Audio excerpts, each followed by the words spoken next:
अस्सलाम वालेकुम डॉक्टर्स। हम पेरिटोनाइटिस के टॉपिक को ही कंटिन्यू करेंगे इस वीडियो के अंदर। हमारी जो प्रीवियस वीडियो थी उसके अंदर हमने पेरिटोनाइटिस की इटियोलॉजीज मीन उसकी काजेस जो थी जो कि पेरिटोनाइटिस करवा रही थी, उसके अलावा क्लिनिकल फीचर्स को हम लोगों ने डिस्कस कर लिया था। आज की जो स्पेसिफिकली वीडियो है वो कॉम्प्लिकेशन, इन्वेस्टिगेशन और ट्रीटमेंट के बारे में है। तो पेरिटोनाइटिस बेसिकली खुद एक कॉम्प्लिकेशन है, जैसा कि हमारे पास एक्यूट अपेंडिसाइटिस होता है उसके कॉम्प्लिकेशन है पेरिटोनाइटिस।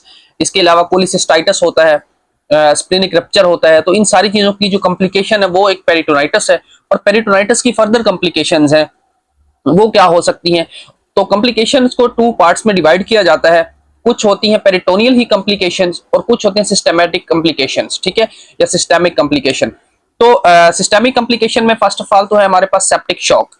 सेप्टिक शॉक ये है कि अगर फॉर एग्जांपल हमारी जो पेरिटोनियम है वहां पे बहुत ज्यादा बैक्टीरियाज की इन्विजन हो चुकी है, बैक्टीरिया बहुत ज्यादा आ चुके हैं, तो वो ब्लड के अंदर इजीली एंटर हो सकते हैं। जब बैक्टीरिया ब्लड के अंदर एंटर हो जाएंगे तो उस वजह से हमारे पास सेप्टिसीमिया क्रिएट जनरेट हो जाएगा, सेप्टिसीमिया हो जाएगा। तो हमारा जो ब्लड प्रेशर है वो डाउन होना स्टार्ट हो सकता है। बीपी लो होने की वजह से हमारा जो पेशेंट है वो शॉक के अंदर जा सकता है, ठीक है। तो शॉक का एक पूरा टॉपिक है, उसको वहीं पे डिस्कस करेंगे। शॉक बेसिकली होता है अगर ब्लड प्रेशर लेवल बहुत ज्यादा कम हो जाए। फिर उसके बाद हमारे पास हो सकता है डीआईसी। डीआईसी होता है डिसेमिनेटेड इंट्रावास्कुलर कोआगुलेशन, ठीक है। ये एक कंजप्टिव कोआगुलोपैथी होती है। इसके अंदर बेसिकली हमारे जो प्लेटलेट्स वगैरह होते हैं वो बहुत ज्यादा कंज्यूम हो जाते हैं, ठीक है। ये एक सीरियस कॉम्प्लिकेशन होती है। ये हीमाटोलॉजी का टॉपिक है डीआईसी, इसको हम वहीं पे ही डिस्कस करेंगे। उसके बाद है एक्यूट रिस्पिरेटरी डिस्ट्रेस सिंड्रोम। ये एक हाई प्रोटीन कंटेंट डिजीज होती है जो कि हमारे लंग्स के अंदर सर्फेक्टेंट की डेफिशिएंसी की वजह से हो जाती है। तो ये कंडीशन भी हमारे पास पेरिटोनाइटिस के बाद हो सकती है, पॉसिबिलिटी है। उसकी रीजन ये है कि जो लंग्स है उसके नीचे डायफ्राम पड़ा हुआ है और डायफ्राम के नीचे ही पेरिटोनियम है। अगर फॉर एग्जांपल किसी भी कंडीशन के अंदर पेरिटोनियम की इन्फ्लेमेशन होती है तो जो डायफ्राम है वो प्रॉपरली मूव नहीं कर पाएगा। जब क्योंकि जो रिस्पिरेटरी सिस्टम है उसका एक चीफ मसल है डायफ्राम, तो डायफ्राम जब मूव नहीं करेगा तो उसके बाद जो है हमारे लंग्स जो है वो स्ट्रेस में जा सकते हैं। एक्यूट रिस्पिरेटरी डिस्ट्रेस सिंड्रोम हो सकता है, ठीक है। उसके बाद organ failure, multiple organ failure हो सकते हैं। उसकी रीजन क्या है कि फॉर एग्जांपल हमारी जो बॉडी है उसके अंदर हमारी जो पेरिटोनियम है उसके अंदर फ्लूइड बहुत ज्यादा अकामुलेट होना स्टार्ट हो गया है। अबाउट 6 to 7 लीटर तक फ्लूइड जो है वो अकामुलेट हो सकता है पेरिटोनियम के अंदर। तो पेरिटोनियम के अंदर जब इतना ज्यादा फ्लूइड इकट्ठा हो गया है तो हमारे ऑर्गन्स जो है उनको परफोरेशन नहीं हो रही होगी, उनको ब्लड सप्लाई प्रॉपर नहीं हो रही होगी। तो इस कंडीशन की वजह से हमारे जो ऑर्गन है वो फेलियर की तरफ जा सकते हैं, ठीक है।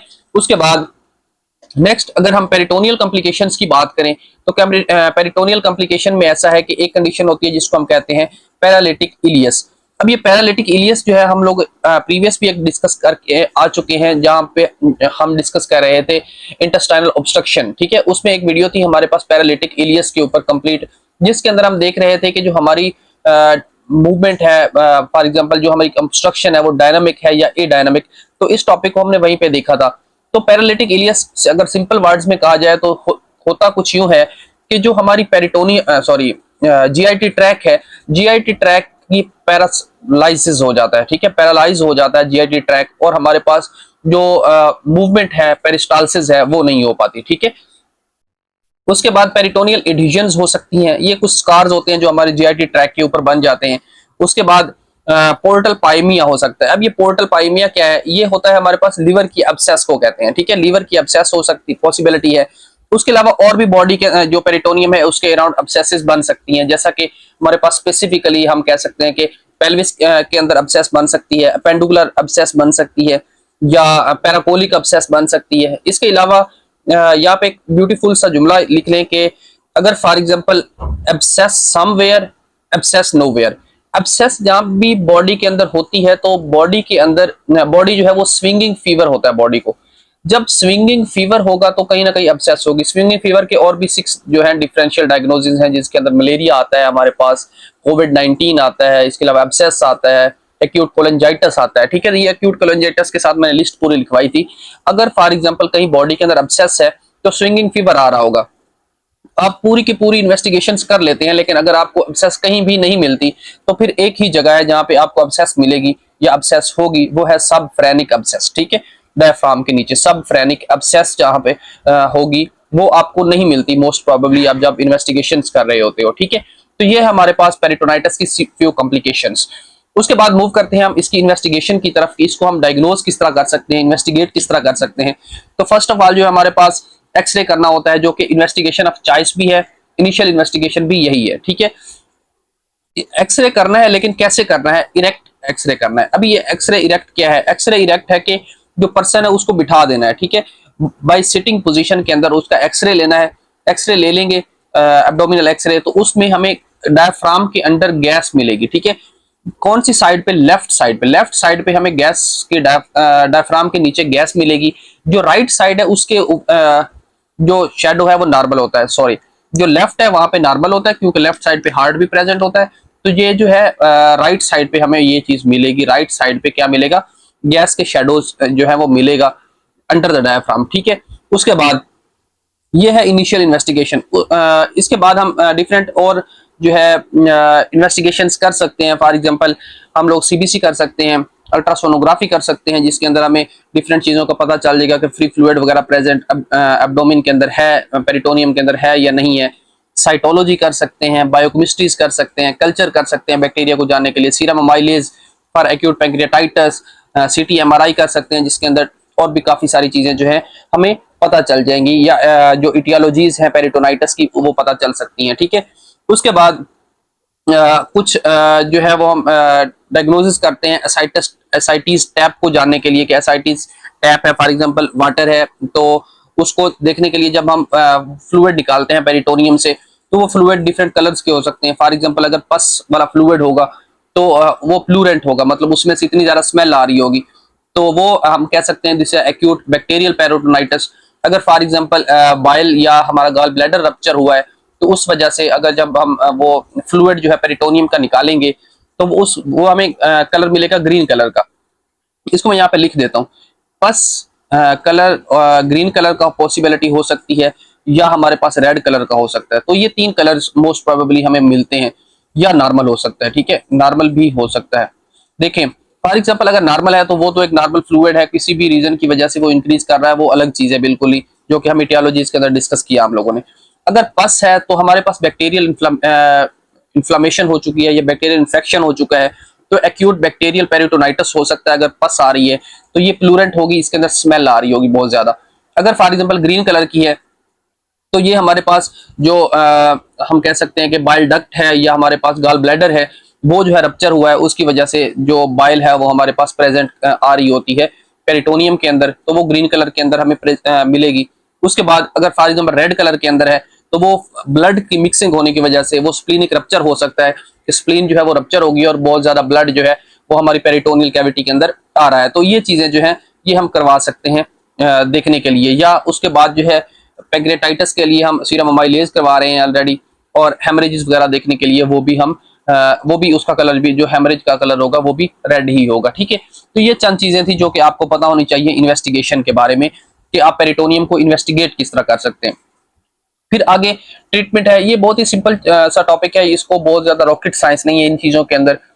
जो मेन चीजें थी वो मैंने आपको एक्सप्लेन कर दी है। ट्रीटमेंट का ऐसा है कि जब भी पेशेंट प्रेजेंट करता है किसी भी कंडीशन के साथ, चाहे वो फीमर के फ्रैक्चर के साथ ही क्यों ना प्रेजेंट करे, आपने फर्स्ट थिंग ये जो है वो रिससिटेशन करनी होती है।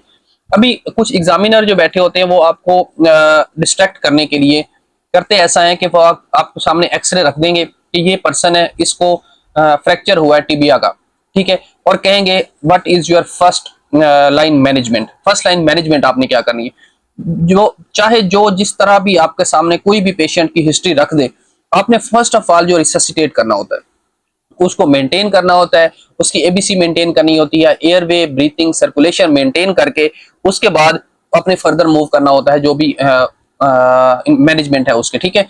एनपीओ कर देना होता है इस पेशेंट को, पेरिटोनाइटिस के पेशेंट को, नथिंग पर ओरल, मुंह से कुछ भी नहीं खिलाना, क्योंकि जीआईटी ट्रैक परफोरेटेड है फॉर एग्जांपल, तो इश्यू तो क्रिएट होगा अगर आप उसको मुंह से कुछ भी देंगे। तो आईवी फ्लूइड्स देना स्टार्ट कर देने होते हैं, क्योंकि बॉडी जो है वो शॉक के अंदर जा रही है, ब्लड पहले ही कम हो चुका है बहुत ज्यादा, क्योंकि फ्लूइड बहुत ज्यादा जो है हमारी पेरिटोनियम के अंदर इकट्ठा हो चुका है।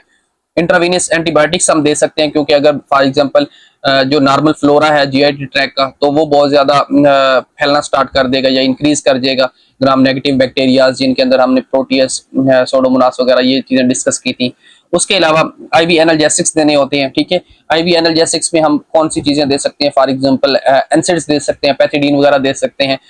इनपुट आउटपुट रिकॉर्ड के फॉर एग्जांपल हमने कितना फ्लूइड दिया है, और हम जो हमारे पास है किडनीज हैं, वो किडनीज जो है कितना आउटपुट दे रही हैं, ठीक है, कितना फिल्टर करके हमें फ्लूइड जो है वो बाहर दे रही हैं। उसके अलावा वाइटल्स की मॉनिटरिंग करनी होती है कि जो हमारे वाइटल्स होते हैं उनको मॉनिटर करके रखना होता है, बीपी वगैरह ये सारा कुछ, बीपी पल्स वगैरह ये सारी चीजें मेंटेन्ड हैं या नहीं है, ठीक है। तो ये सारी चीजें जो है हमने इनको इनिशियल स्टेज के अंदर मेंटेन करना होता है। जब ये मेंटेन कर लेते हैं तो उसके बाद आती है बारी हमारे पास ट्रीटमेंट, स्पेसिफिक ट्रीटमेंट की। तो स्पेसिफिक ट्रीटमेंट को भी दो टाइप्स के अंदर डिवाइड किया जाता है। एक होता है कंजर्वेटिव ट्रीटमेंट और एक होता है एक्टिव ट्रीटमेंट, ठीक है। ये जो सारा, ये वाली जो चीजें हैं, ये सारी की सारी ये हमारे पास इनिशियली इमरजेंसी रूम के अंदर होती हैं, और उसके बाद जो पेशेंट है वो शिफ्ट कर दिया जाता है वार्ड के अंदर। जब वार्ड के अंदर आएगा तो फिर हमने देखनी होती है कि किस तरह इसको ट्रीट करें, या तो एक्टिव ट्रीटमेंट देना होता है या कंजर्वेटिव देना होता है। अगर फॉर एग्जांपल कंजर्वेटिव दे रहे हैं तो उसके अंदर हमने जो इटियोलॉजीज हैं उनकी अकॉर्डिंग ट्रीटमेंट स्टार्ट करना होता है, कि जैसे अगर फॉर एग्जांपल एक्यूट पैंक्रियाटाइटिस है तो उसको पैंक्रियाटाइटिस के अकॉर्डिंग ही उसको ट्रीट करेंगे। पेल्विक इन्फ्लेमेटरी डिजीजेस हैं तो उसको उसके अकॉर्डिंग ही डिजीज को ट्रीट करेंगे। उसके अलावा निमोकोकल बैक्टीरिया, निमोकोकल पेरिटोनाइटिस है या और बैक्टीरियाज की वजह से है, तो हम एंटीबायोटिक्स वगैरह ही जारी रखते हैं, ठीक है। और अगर फॉर एग्जांपल एसटीआई है, इसके अंदर और भी हो सकती है, ओवराइटिस हो सकती है, ठीक है, इन्फ्लेमेशन ऑफ यूट्रस हो सकती है, ओवरीज हो सकती है, फ्लोपियन ट्यूब्स की इन्फ्लेमेशन हो सकती है, मतलब जो भी इटियोलॉजीज हैं उसके अकॉर्डिंग ही इसको कंजर्वेटिव ट्रीट करेंगे, ठीक है। अगर फॉर एग्जांपल एक्टिव ट्रीटमेंट देना है तो एक्टिव ट्रीटमेंट के अंदर हमारे पास है सर्जरी। तो हमने करना ये होता है कि इमरजेंसी सर्जरी होती है, ये अर्जेंट मिड लाइन इंसिजन देता है, जो हमारी एंटीरियर एब्डोमेन की मिड लाइन है जहाँ पे लीनिया एल्बा होता है। लीनिया एल्बा पे हम लोग इंसिजन देते हैं, इंसिजन करके इसको ओपन कर देते हैं, लेप्रोटमी करते हैं। उसके बाद जो है इसका जो सोर्स होता है, फॉर एग्जांपल अगर अपेंडिक्स रप्चर हुई है तो उसको रोक देते हैं, मतलब उसको स्टॉप कर देते हैं, जो जहाँ पे परफोरेशन होके फ्लूइड जो है हमारी पेरिटोनियम के अंदर आ रहा है तो उसको हम स्टॉप कर देते हैं।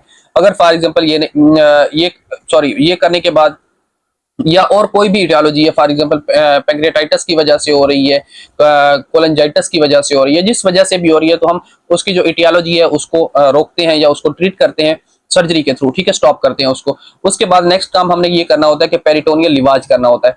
पेरिटोनियल लिवाज का क्या मतलब है? LEAVAGE। अब ये लिवाज का क्या मतलब है? इसका मतलब ये होता है कि पेरिटोनियल लिवाज, हमने पेरिटोनियम को साफ करना होता है, क्योंकि जो परफोरेशन हो चुकी है, जो चीजें ऑलरेडी पेरिटोनियम के अंदर आ चुकी हैं, तो उन सारी चीजों को किस तरह हम लोगों ने रिमूव करना है। तो उसके लिए करते ये हैं कि हम लोग पेरिटोनियम को वॉश करते हैं 10 लीटर नॉर्मल सिलाइन के साथ। नॉर्मल सिलाइन जो है हम डालते हैं पेरिटोनियम के अंदर, क्योंकि हमने ओपन किया हुआ होता है, तो 1 लीटर डाल देते हैं और उसको सक कर लेते हैं, ठीक है, सक करके बाहर निकाल देते हैं वो फ्लूइड, फिर और डालते हैं, फिर और डालते हैं। इस तरह 10 लीटर फ्लूइड जो है वो हम डाल देते हैं पेरिटोनियम के अंदर, और उससे पूरी की पूरी जो हमारे पास पेरिटोनियम होती है उसको हम साफ कर लेते हैं, क्लीन कर लेते हैं, वॉश कर लेते हैं, ठीक है। तो ये था पेरिटोनियल लिवाज। होप सो कि ये सारी की सारी चीजें आपको समझ आई हैं। मैं क्विक सा रिकैप देता हूं कि पेरिटोनियल की कॉम्प्लिकेशंस 2 टाइप्स की होती हैं, या तो हमारे पास पेरिटोनियल ही कॉम्प्लिकेशंस होंगी या सिस्टेमिक कॉम्प्लिकेशन होंगी। इन्वेस्टिगेशन की बात करें तो इनिशियल इन्वेस्टिगेशन जो है एक्सरे होता है, और अगर एडिशनल्स की बात करें तो उसमें डिफरेंट बेसलाइन आपने सारी करवानी होती है।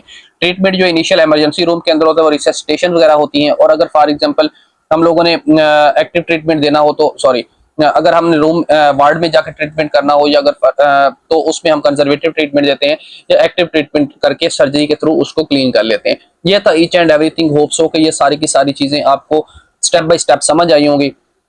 होप्स हो कि पूरा का पूरा पेरिटोनाइटिस आपको समझ आया होगा। यहाँ तक अगर आपका कोई भी क्वेश्चन है, कोई पॉइंट क्लियर नहीं हुआ, तो आप कमेंट बॉक्स में पुट कीजिएगा। मैं इंशाल्लाह ट्राई करूंगा कि ऐसे आप आपको रिप्लाई करूं। देखते हैं कि नेक्स्ट वीडियोस के अंदर हम कौन सा टॉपिक स्टार्ट करने वाले हैं, ठीक है। फिलहाल के लिए इतना ही। थैंक यू डॉक्टर्स, अल्लाह हाफिज।